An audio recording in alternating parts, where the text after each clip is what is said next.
Parameswari sebagai host pose yang akan membahas tentang seni nih. Seni itu kan ada banyak ya, ada seni rupa, seni musik, seni tari, seni lukis. Namun pada pembahasan kali ini kita hanya akan membahas tentang seni lukis yang beraliran ekspresionisme bersama narasumber-narasumber kita nantinya. Stay tune terus ya guys. Oke guys, jadi di sini sudah ada narasumber kita, itu teman-teman aku, Erika. Hai. Dan yang satunya lagi Fatia. Halo. Jadi gimana nih kabarnya sama kesibukannya sehari-hari itu gimana? Aduh, ditanyain kabar nih kak. Temen-temen banget ya ditanyain kabar kayak gimana. Biasanya nggak ada yang nanya. Iya. Kalau kabar dari aku sendiri, alhamdulillah baik ya. Semoga selalu baik. Aku baik-baik saja intinya. Kayak agak-agak ikhlas gitu ya. Ngomong baik-baik saja. Semoga selalu baik-baik saja. Amin. Oke, jadi kan Kak, di sini kita akan membahas aliran seni ekspresionisme nih. Menurut kalian sendiri itu ekspresionisme itu apa sih? Kalau menurut aku kemarin habis lihat referensi dari internet. Nah itu memang seni lukis memiliki banyak aliran, salah satunya aliran ekspresionisme. Aliran ekspresionisme dianggap sebagai aliran di mana itu mengungkapkan diri seniman sendiri, jadi bukan lebih ke peniruan alam ataupun peniruan objek. Jadi lebih seniman itu bebas untuk berekspresi. Kan setiap seniman itu pasti berbeda-beda pandangannya terhadap objek yang dilihat, alam yang dilihat. Jadi mereka bisa menumpahkan apa pandangan mereka ke dalam karyanya sendiri. Dan seni lukis ini lebih menonjolkan kepada jiwa seniman tersebut. Dan untuk teknik-teknik yang ada itu kayak blending dari seni ini. Soalnya untuk aliran seni ini lebih memilih untuk menggunakan formulanya sendiri. Dan ini memang biasa terjadi dalam perkembangan seni.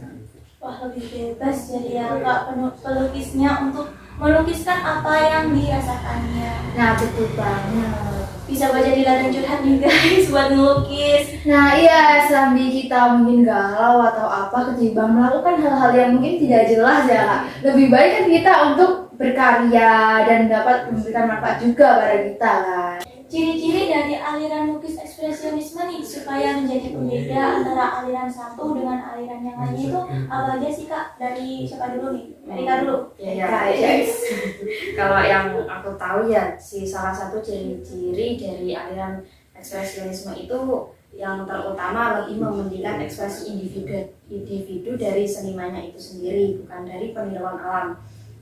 Kan kebanyakan lukisan itu kan meniru dari suatu objek, tetapi kalau di ekspresionisme itu tergantung dari senimannya itu sendiri, Perasaannya, pemikirannya gitu ya. Ya. Terus ciri-cirinya itu lebih mementingkan tidak terlalu mementingkan kemiripan atau kenaturalan suatu objeknya itu. Jadi ya dibuat seabstrak mungkin atau sesuai dengan pemikirannya si seniman itu sendiri. Terus apa itu namanya, menggunakan warna itu sebagai simbol, bukan sebagai pewarnaan suatu objek. Biasanya kan kalau di lukisan-lukisan itu ya untuk warna itu digunakan untuk mewarnai objek itu sendiri. Tetapi kalau ekspresionisme itu warna-warna itu ada maknanya. Jadi enggak banyak orang yang tahu, mungkin ya yang tahu ya seniman itu sendiri arti dari lukisannya itu apa. Jadi kayak misal nih hati pelukisnya itu lagi mendung, nggak mungkin dong lukis warna pink atau kuning Iya. cerah-cerah gitu. Ya sesuai hati lah pokoknya ya. Sesuai hati dan pikirannya si penulis. Pelukis. Typo ya, biasa typo gak hanya di chat tapi ya bisa secara langsung di mulut. Tapi iya, aku ada tambahan. Jadi sapuan kuasnya itu juga lebih kuat nih Kak. Dan untuk teknik penggambarannya itu lebih naif tapi masih memiliki komposisi yang apik. Jadi meskipun abstrak tapi kayak lebih enak dipandang gitu Ya, ya. enggak cuma langsung coret-coret gitu. Cara arti itu enggak, tapi masih ada apa itu. Iya. Oke. Sekarang nih tokoh atau seniman yang kalian kenal atau yang kalian tahu atau yang kalian pernah lihat itu lukisannya yang masih terpampang di pikiran kalian. Kayaknya Eka dulu deh kayaknya. Erika dulu. Erika lagi.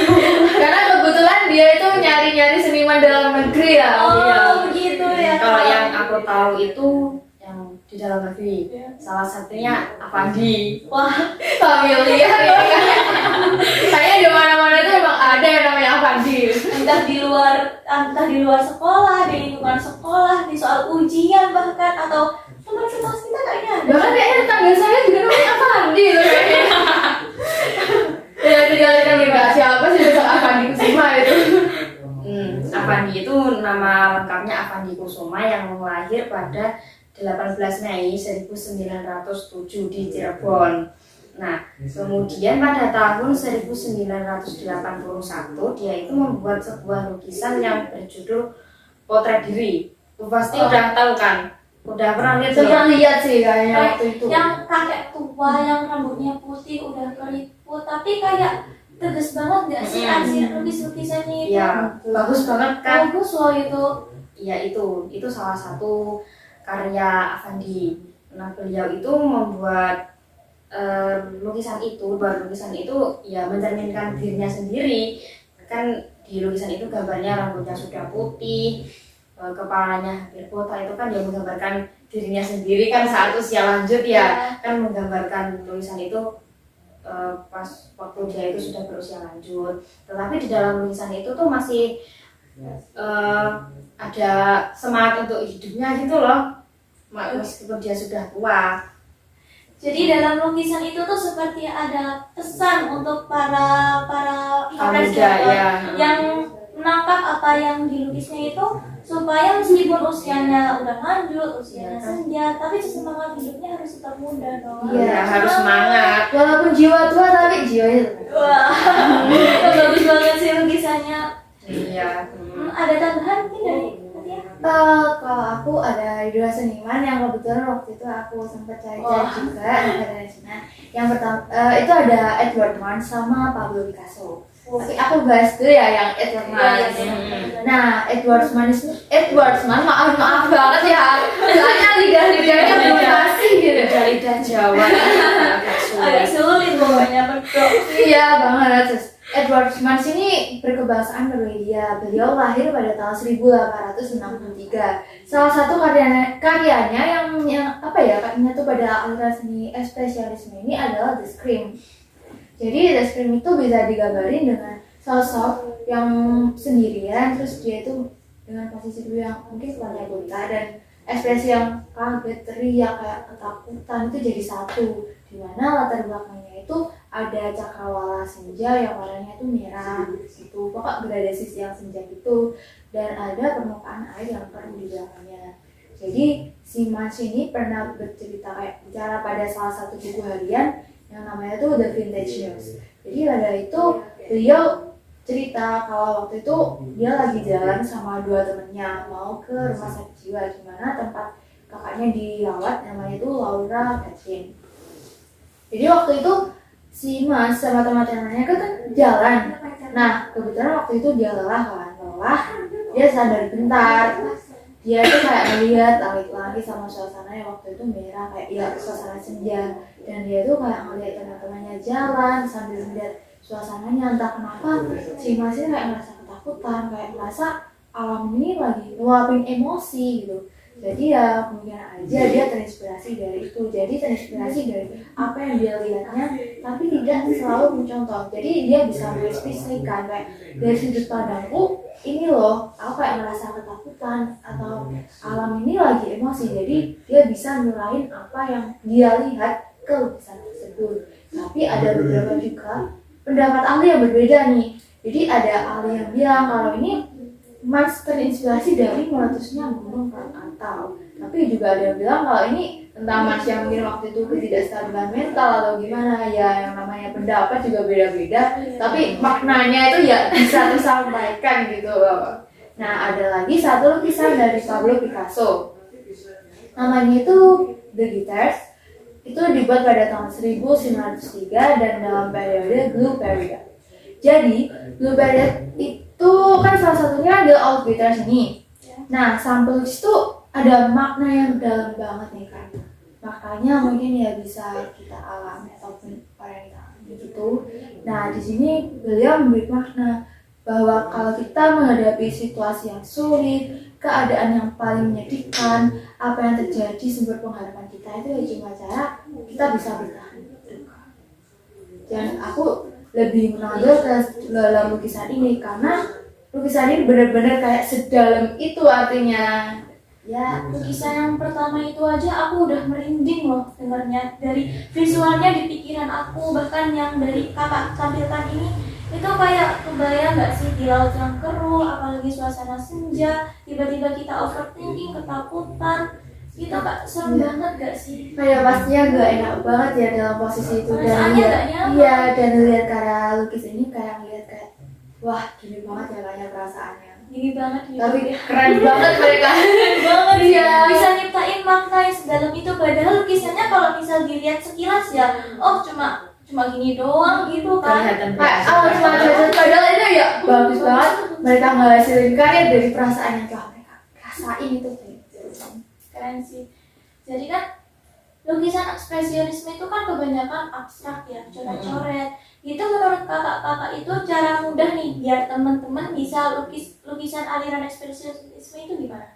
Ya lukis aja sesuai dengan apa yang kita rasakan. Kan misal kita sedang sedih itu ya lukis aja itu sesuai dengan yang kita pikirkan, yang kita rasakan, langsung gambar, langsung lukis, gambar sih. Nah bisa juga kan kita terinspirasi dari apa yang kita alamin, apa yang kita lihat, tapi kita juga melukisnya itu bukan niru banget ya. Kan kita kan juga punya sudut pandang sendiri, kita bisa lukis ya gitu. Dan tidak ada kayak penentuan tuh nggak ada, ya udah kita bebas berekspresi di situ Kak. Jadi ini benar-benar cocok banget ya buat anak muda yang nggak pengen rahasianya bocor, tapi juga nggak mau nyimpen sendiri juga di hatinya, Ya. nggak ganjel gitu. Jadi memang keren banget sih kalau bisa nyiptain karya seni sesuai dengan apa yang dialami. Iya. Kalau lukisan ekspresionisme itu bagusnya itu ditaruh di ruang apa nih? Apa tata letak ruangnya itu bagaimana? Kalau menurut aku ya Kak, itu kan kita ada hobi ya, hobi salah satunya itu kolektor seni kayak gini. Nah kalau menurut aku ketimbangan kita taruh di ruang-ruang yang banyak orang, maksudnya itu kayak Yang ruang terbuka. Iya, ruang terbuka, ruang tamu. Kan pasti juga banyak orang yang belum paham gitu kan. Takutnya malah jadi sudut pandang yang tabu bagi mereka.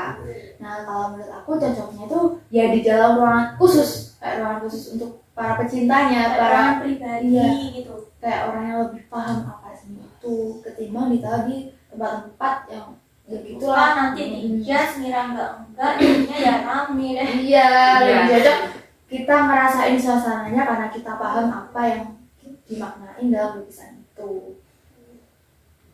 Nah itu aja sih Kak kalau dari aku, mungkin pendapat orang beda-beda tapi pendapat dari aku kayak gitu. Oke guys, jadi pembahasan kali ini tuh wah benar-benar keren banget sih. Ya, Kita nggak gitu tahu kan. apa yang dilukis dari lukisan itu. Jadi jangan menganggap remeh kalau lukisan itu jelek, tapi kita nggak tahu kan maknanya gimana. Benar banget, dan ya mungkin orang-orang bisa berpendapat bebas kalau lukisan itu gak jelas apa, tapi maknanya itu ya apa ya, mereka nggak tahu kan Mereka makna nggak yang tahu. kita pengen sampaikan itu apa. Yang terpenting makna kita tersampaikan dan kita berhasil juga membuat karya. Kita juga berhasil mendapat kebebasan di hati supaya nggak ada yang ganjel. Kayak gimana ya, namanya juga anak muda, kalau nggak cerita ya kurang.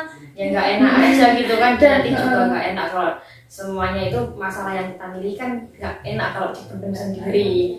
Apalagi kalau mau cerita ke teman, nanti temennya Bocor. takut. Ya, oversharing juga ya. Kalau oversharing kan juga nggak baik kan ya.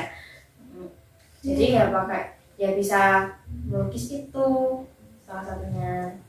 Nah, itu tadi pembahasan kita kali ini. Jadi, aliran lukis ekspresionisme itu adalah aliran yang lukisannya itu merupakan pembawaan asli dari si pelukis, entah itu perasaannya, apa yang dilihat, apa yang dia pengen lukis, yang berasal dari hatinya sendiri.